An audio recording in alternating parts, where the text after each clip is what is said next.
evening, everybody. Good evening, Russ. How you doing? Good. How about It's been a yourself? while. Yeah, it has. How you been doing?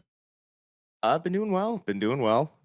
Just getting lots of yard work done around the house. Extended a garden bed. Working on getting the hot tub balanced out nicely. So been soaking in that and nightly, which has been delightful.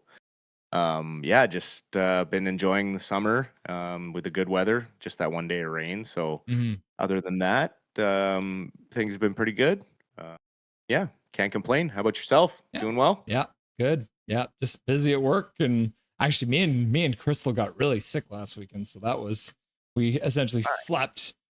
We honestly it was weird. We just slept, and Crystal called in sick to her job, and we ended up watching Happy Gilmore's. Not a bad way to spend the Hey, weekend. never a bad watch. Yeah, getting ready because there's a sequel coming out at some point, so we got to get ready for that. Yeah, July 25th. I am counting down the days, and they just released the special edition Happy Gilmore Odyssey putter as well. Oh, Um, $739. So I don't think we'll be adding that to the bag. But man, I want it so bad. yeah. I mean, I got a batleth on the wall behind me, but it didn't cost me $739. Fair enough. Just before we get into the main topics, your reaction to Finn putting in some drink holders at Rogers Arena, is that exciting? I mean, it's great that now everyone is on the same level as the club seats. Just it was so it took them so long to get cup holders. You could have got like little arm extensions to put them in or something. It's like it took till 2025 to get cup holders in the whole building. It seems like a little thing, but it goes a long way when you're looking for somewhere to put that extra drink when you can buy two at once, right? So Yeah.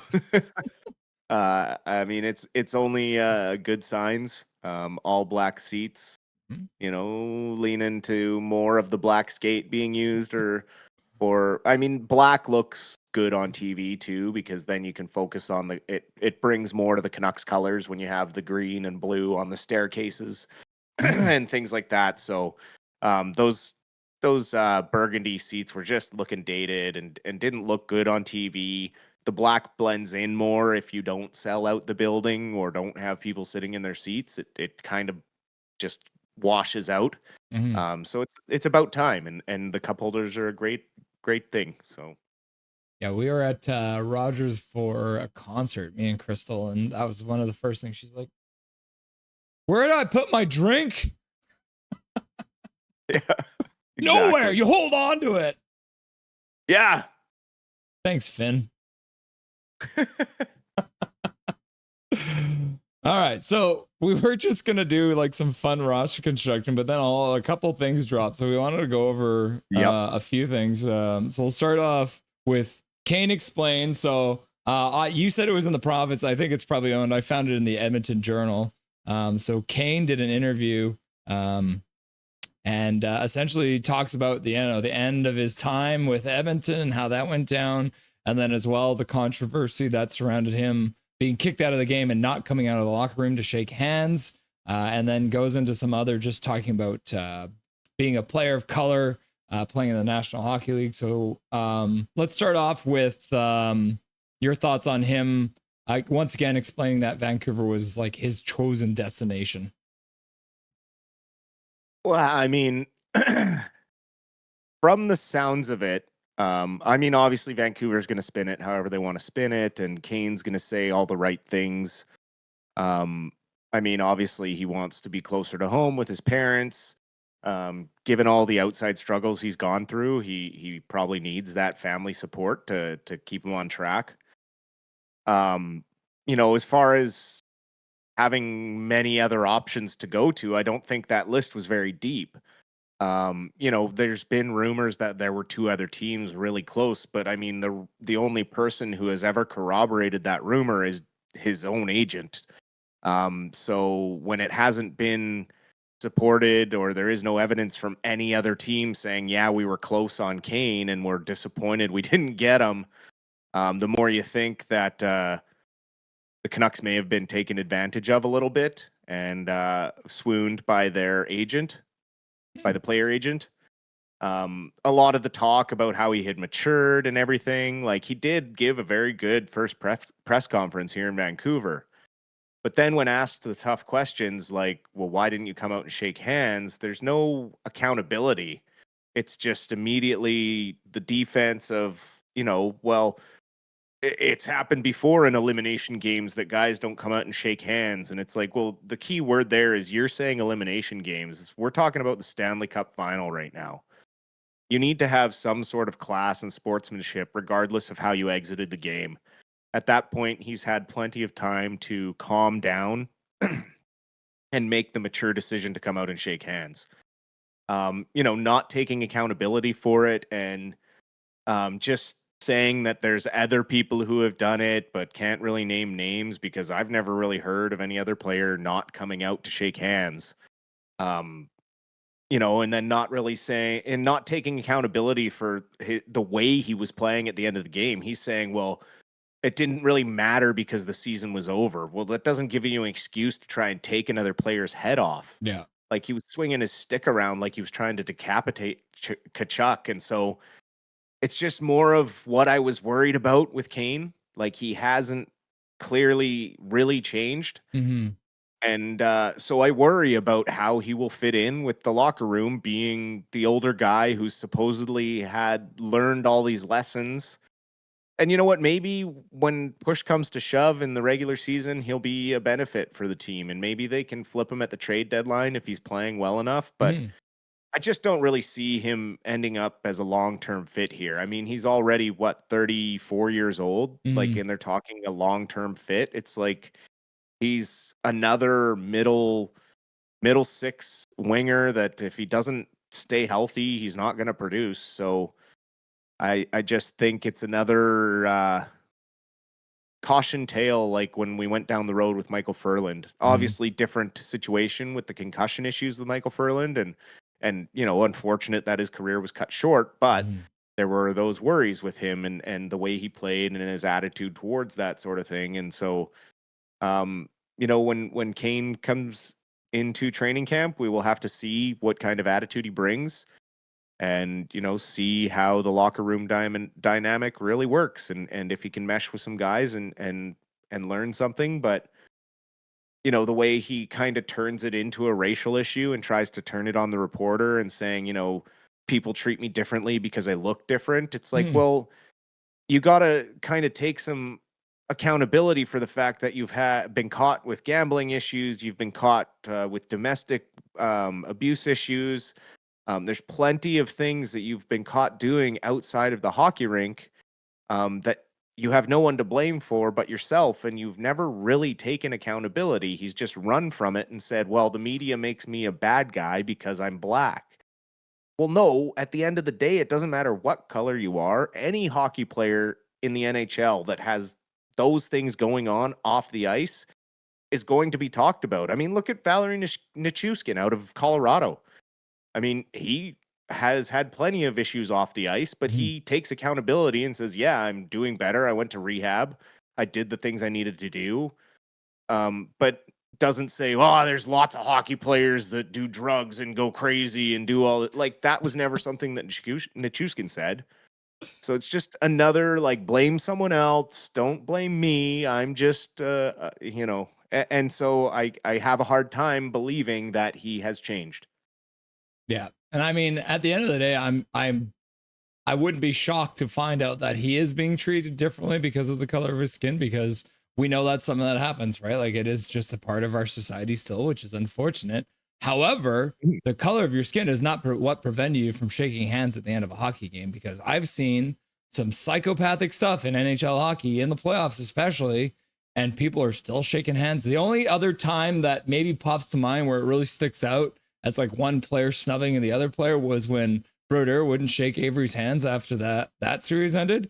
And I mean, right? Yeah. People gave Brodeur a little bit of crap for it, for not shaking Avery's hand, but it's not like he skipped the entire line because he hated Avery or something like that. Like, even if right, no matter how much you hate Kachuk, the whole point of hockey is that at the end of the day, it's a child's game, right? It's just a sport. Yep. And the whole thing is you on the ice, you are absolutely enemies. And at the end of it, everybody can sit down, shake hands, have a beer. And that's the whole point of the handshake at the end. And that's where I think in this article as well, he talks about his maturity level. And it's like, no, you clearly have not matured, because if you had, he would have put everything else aside and gone out and shook hands at the end. But the other thing I want to do, but I don't think I want to take the time to do, is to look at how many elimination games has somebody been ejected from, and how many times has a person come back from the locker room. Because he says, oh yeah, I've never seen it before. And then off the top of my head, I'm like, I can't think of any, there's nothing that jumps to mind, right? So I'd have to do some digging on that before I even like gave my opinion on whether or not this is something that's happened in the past too, right?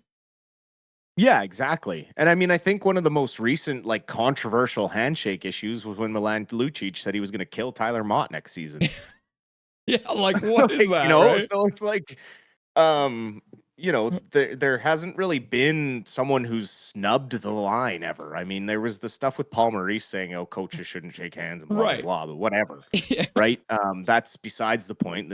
They still were out there shaking hands with the other coaches.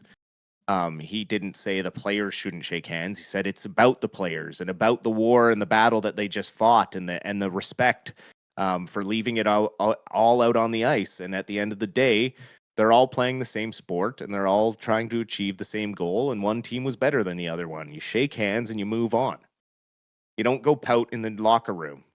And it was the same with when had the same issue when McDavid didn't come out and accept the MVP trophy. You didn't see J.S. Giguère go and pout in the locker room when he won for the losing Anaheim Ducks, when he won the MVP. He came out and accepted the trophy with grace and sportsmanship, which is what the NHL should be about. Yeah. Fangirl Gaming, coming a member once again. 6 months as a member on Nothing is Perfect. Everything needs to go right for the Canucks to even make the playoffs. No office issues, no major injuries, etc. But remember this, and I read this today, Fangirl, and I wish I could tell you where I read it. When the Canucks had everything go right, they almost won the President's Trophy. And when they had everything go wrong, they still almost made the playoffs. So I feel like they don't need everything to go right. Not to disagree with you too much, but I feel like this team is deep enough. And we'll get more into that once we start working on our summer rosters. But I think this team only has to not have everything go wrong like it did last year, and they'll probably still make the playoffs. So that's kind of my opinion on that.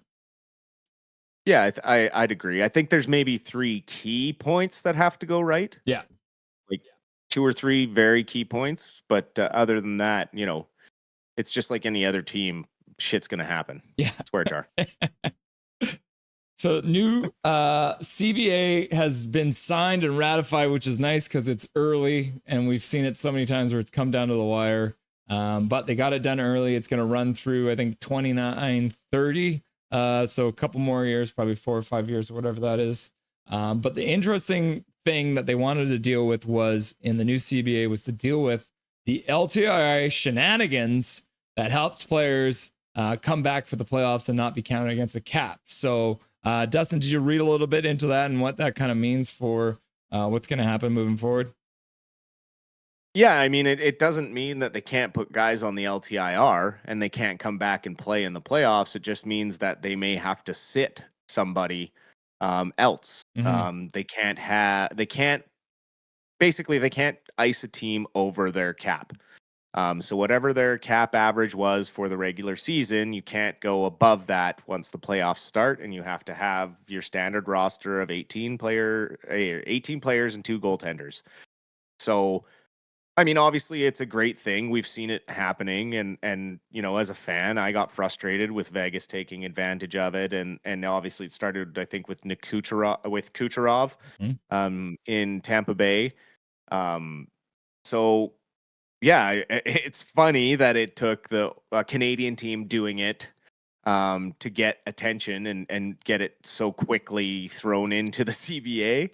But I have a good feeling it was already coming, considering that 3 years in a row, Vegas abused this rule with Mark Stone and went out and got big fish at the trade deadline. Then suddenly Mark Stone is healthy as a horse on game 1 of the playoffs.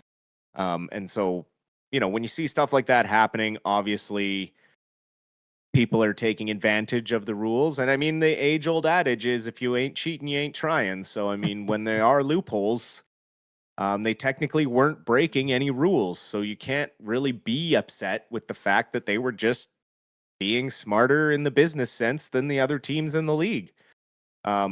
am I happy that it can't happen anymore? Absolutely. So good on the CBA for good on the board of governors for doing that, and also for ratifying the CBA so quickly. I mean, you and I lived through the dog days of like lockout city. Mm-hmm. Um, probably in our prime as hockey fans, like the worst times to get lockouts happening. And they always seem to be just on years where it felt like the Canucks were like on the brink of something special, and then all of a sudden the league shut down. So, um, great news. I'm so happy that this is done early and that they've tidied up a few rules. Yeah, so the interesting. I had the rules up there. It's all like legal jargon, but essentially, the day of any playoff game, they're going to have to submit their roster of 18 players and 2 goaltenders that should be compliant with the league's salary cap for that year. So next year, whatever it is, it's going to be like 90 something $million, which we'll get into once we do the lineup. But yeah, I think this means that you can then have people come back, but you can't have them all playing. So for example, if you pick someone up at the end of the year, you still your 18 skaters and 2 goaltenders have to be cap compliant. So that'll make it so you can't sneak too many players on there. Yes. Abby Canucks dropping their schedule already. Brand new schedule came out today. You love to see it.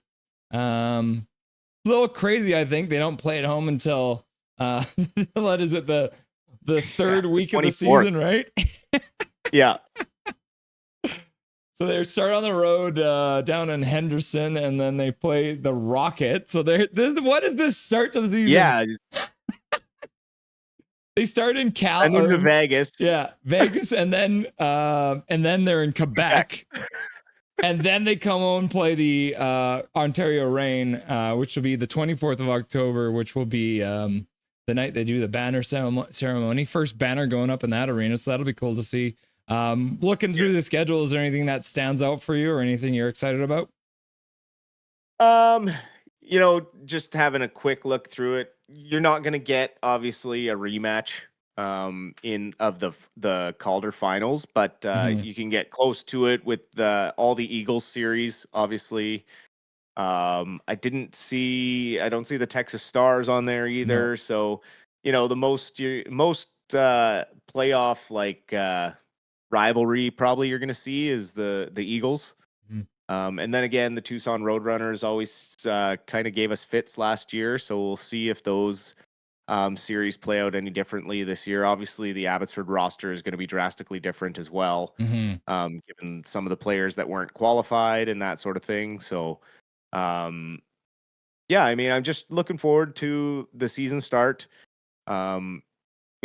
It's gonna be interesting. I'll have some new players to study, and I'll be excited to see which players are getting the strong looks up in Vancouver and stuff like that. But a very strange for the champion to have to start on the road and not get that first game of the season at home to raise the banner. But obviously tells me maybe there was some scheduling conflicts within the Abbotsford Center themselves.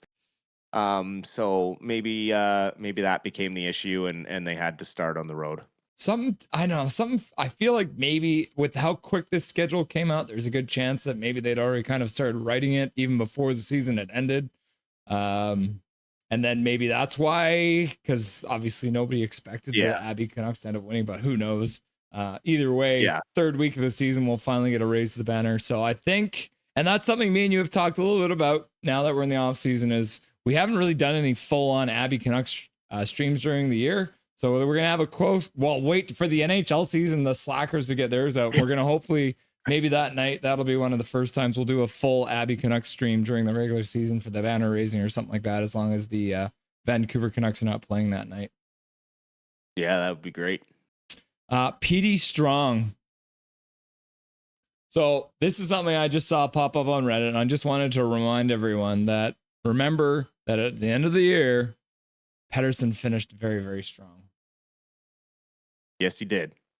And everyone was begging to see if the Canucks could make the playoffs, what he could do. But obviously that didn't happen. But I know I've been saying it all along. just give the kid a chance to train healthy in the off season and come back and surprise you. And I think he will be stronger than ever. And working on his knees are going to be strong and ready to go. He should be 100%. And I think he's going to shut a lot of people up, and I'm going to love every second of it because not once did I falter on Petey. You cannot give up on a kid that young that has scored that prolifically in the NHL.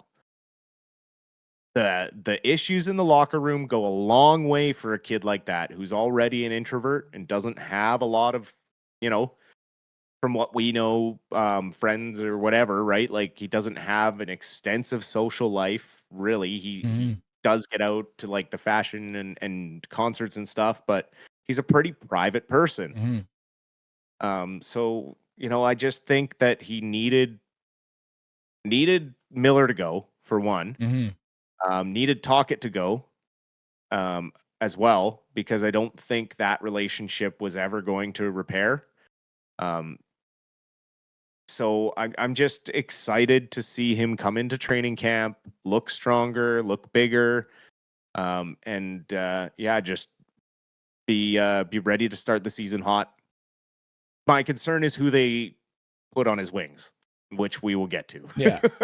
I just did some quick maths here for everyone. It's very small, but at the end of the season there, the little preview I showed you, or the review, he had 9 points in his last 7 games, putting him at a 1.285 points per game. And if you do that over an 82-game season, that's a 105-point season, right? So, and that was while he was still not 100%, clearly, because once he got to that New York game, he re-aggravated whatever injury he was dealing with and couldn't come back. So 105-point pace to finish the season in the last almost 7 games. So I'm looking forward to see what in mean nothing games, right? Exactly. So just, it wasn't like he was giving up. He was still pushing to the end. Yeah. And I'm excited to see how he starts. And I think he's the type of person that will be motivated by all the hate that he's gotten.